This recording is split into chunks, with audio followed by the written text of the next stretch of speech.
Reply comment করাটা কিন্তু খুব জরুরি, খুব জরুরি। মেটাও কিন্তু আমাদের সাজেস্ট করে প্রত্যেকটা কমেন্টে রিপ্লাই কমেন্ট করার জন্য। আর আমি ব্যক্তিগতভাবে আমি সব কমেন্টে রিপ্লাই কমেন্ট করি।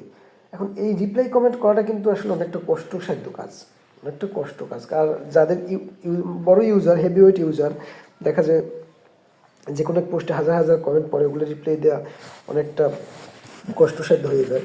আবার অনেকেই বলে দেখা যায় নিজের ভিডিও দেখা যাবে না বা প্লে হয়ে যায়, আপনি কমেন্টে রিপ্লাই দিতে গেলে প্লে হয়ে যায়। এখন অটো প্লে অফ করার পরও প্লে হয়ে যায়। এখন আসলে মেটার কি নির্দেশনা আছে নিজের ভিডিও নিজে দেখা যাবে না বা এরকম কমেন্ট করতে গেলে প্লে হয়ে গেলে রিচ ডাউন হবে, এটা আসলে আমি জানি না, আমি দেখি নাই, পাইনি, থাকতেও পারে, অনেকে যেহেতু বলে, যারা অনেক পুরানো ইউজার তারা বলে। এখন এই বিষয়ে আমি সত্য মিথ্যা জানি না, তবে আমি আজকে আপনাদের এটা উদ্দেশ্য না, আমার উদ্দেশ্য নতুন একটা অ্যাপসের সাথে পরিচয় করা, সেটা হলো বিজনেস অ্যাপস। মেটা বিজনেস সুইট একটা অ্যাপ আছে, কিন্তু আপনি গুগল প্লে স্টোরে পেয়ে যাবেন। ওই বিজনেস সুইট অ্যাপটা যদি আপনি ইনস্টল করে নেন, অনেক সুবিধা। ওখান থেকে আপনি পোস্ট করতে পারবেন এবং ইনস্টাগ্রামও একত্রে অ্যাড করে নিতে পারবেন। ইনস্টাগ্রাম প্লাস আপনার ফেসবুক আইডি বা পেজ একত্রে ওটা থেকে আপনি কন্ট্রোল করতে পারবেন। আর রিপ্লাই কমেন্ট দেওয়া খুব ইজি, সাথে সাথে নোটিফিকেশন আসে, ওখান থেকে দেওয়া যায় এবং ওই ভিডিও অটো প্লে হওয়ার কোনো ঝামেলা নাই। আর এটা কিন্তু মেটা মানে ফেসবুক আপনাকে সাজেস্ট করে উইকলি চ্যালেঞ্জের ওখানে যে ড্যাশবোর্ড আছে, ওখানে গেলে দেখবেন ওই সি ওয়ালে ঢুকলে আসে কখনো কখনো যে মেটা বিজনেস অ্যাপ্লাই, মেটা বিজনেস সুইট অ্যাপ, এরকম একটা কিছু একটা আসে।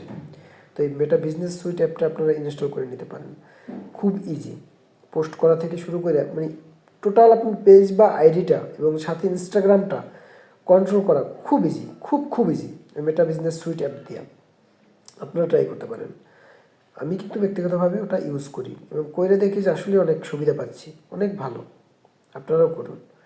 আর একটা এর সাথে আমি আরেকটু অ্যাড করে দিতে চাই, সেটা হলো আপনারা যখন কোনো ভিডিও দেখবেন, কাইন্ডলি প্লিজ আপনি ফুল ভিডিওটা দেখেন। যদি ভালো না লাগে ভিডিওটা প্লে করেন না, অন্তত 1 মিনিট দেখেন। যদি খুব বেশি বিরক্তিকর হয় অন্তত 1 মিনিট দেখেন। আর যদি লং ভিডিওর ক্ষেত্রে, যদি রিলস ভিডিও হয়, রিলস ভিডিও হলে অন্তত 3 সেকেন্ড দেখেন।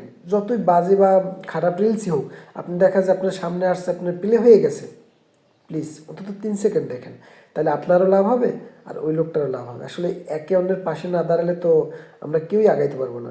আপনি যদি আমার পাশে না দাঁড়ান আর আমি যদি আপনার পাশে না দাঁড়াই, তাহলে কে দাঁড়াবে রে ভাই? তাহলে তো এরকম যদি সবাই এরকম চিন্তা করি যে না হবে না, তাহলে কিন্তু আসলে কিছুই হবে না তাতে। এই একটা ছোট একটা ঘটনা বলি আমার জীবন থেকে ঘটনাটা কীরকম, আমরা যখন এই হাই স্কুলে পড়ছি, হাই স্কুলে বই না নিয়ে গেলে স্যাররা অনেক মারতো, অনেক বকাবকি করতো, এই তুমি বই আনো না কেন। এখন দেখা যায় 7টা বা 8টা বই সাথে নেয়া, এবং এর সাথে তো গাইড বই, তখন তো গাইড বইও ফলো করতাম, ওই পড়ারগুলো গাইড বই দিয়ে যদি পড়তাম, গাইড বইগুলো নিতে হইতো, অনেকটা মানে কষ্ট হইতো। তখন আমরা বন্ধুরা করতাম কি, ভাগ করে নিতাম।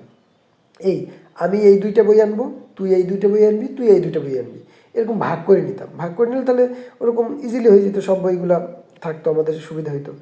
দেখা গেল কি একদিন, যেমন যেমন আমি আনলাম গণিত আর বাংলা, আমি চিন্তা করলাম থাক ওই বইটা, সমাজ বইটা আমার আনার দরকার নেই, ওটা অন্য কেউ আনবেন। এরকম চিন্তা করতে করতে দেখা যায় সমাজ বইটা ওই দিন কেউ আনিই নেই। পরে তো সমানে সবাই কান ধরে দাঁড়াইছিলাম। এই জন্য ভাই এই চিন্তা করা যাবে না যে আমি করবো না অন্য কেউ করবে, আমার কাজ আমি করব, ইনশাল্লাহ